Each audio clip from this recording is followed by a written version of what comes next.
மீனராசி ரேவதி நட்சத்திரத்துக்குள்ள சனி வர போறாரு. அவங்களுக்கு அடுத்த ஒரு வருஷம் என்ன நடக்க இருக்கு ஜோதிடனால நீங்க கேட்டீங்கன்னா, உங்களை ஒரு இருட்ட குகைக்குள்ள தள்ளி உங்க கண்ணை இருக கட்டி குகையிலிருந்து வெளியே வரவே முடியாத ஒரு சுச்சுவேஷன் ஏற்படுத்தி உன்னால முடிஞ்சா நீ வெளியே வந்துக்கோ சொல்லிட்டு உங்க முன்னாடி ஒரு சேலஞ்சை வச்சுட்டு சனி போக போறாரு.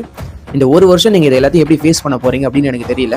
இப்படி துணைக்க கூட ஆள் இல்லாம ஒரு இருட்ட கோயில் நீங்க கஷ்டப்பட்டு இருக்கும்போது தூரத்துல ஒரு வெளிச்சம் உங்களுக்கு தெரிஞ்சதுன்னா அது எந்த அளவுக்கான ஒரு நம்பிக்கை ஏற்படுத்துமோ அப்படிப்பட்ட ஒரு நம்பிக்கையை கொடுக்கறதா என்னுடைய வேலை. சனி உங்க நட்சத்திரத்துக்குள்ள உள்ள வந்ததுல இருந்து உங்க நட்சத்திரத்தை விட்டு வெளியே போற வரைக்கும் உங்களோட இருந்து உங்களுக்கு நிறைய விஷயங்களை சொல்ல வேண்டியது என்னுடைய கடமை, என்னுடைய பொறுப்பாகவும் இருக்கு. மீன ராசி ரேவதி ஸ்டாருக்குள்ள சனி வர போறாரு. இதனால நிறைய பாதிப்புகள் ஏற்பட இருக்குன்னு நினைச்சு நீங்க யாரும் கவலைப்பட வேண்டாம். சிதைவிடுத்து உள்கார் உறவோர் புதையம்பேர் பட்டுப்பாடு ஊன்றும் களிறு அப்படிங்கிற ஒரு குரல் இருக்கு. இந்த போர்க்களத்துல பல அம்புகள் யானையின் உடல் மீது துளைக்கப்பட்டாலும் அந்த யானை ஒரு உறுதித்தன்மையோடு எழுந்து நின்று திரும்ப போராடும். அந்த மாதிரி தான் நமக்கு எவ்வளவு இழப்புகள் துன்பங்கள் வந்தாலும் நம்ம ஊக்கத்தோடு உறுதியோட திரும்ப எழுந்து நின்று போராடணும். நமக்கு வரக்கூடிய அந்த துன்பங்கள் எல்லாத்தையும் நம்ம ஓட விட்டு அடிக்கணும்ன்றதை நீங்க புரிஞ்சுக்கணும்.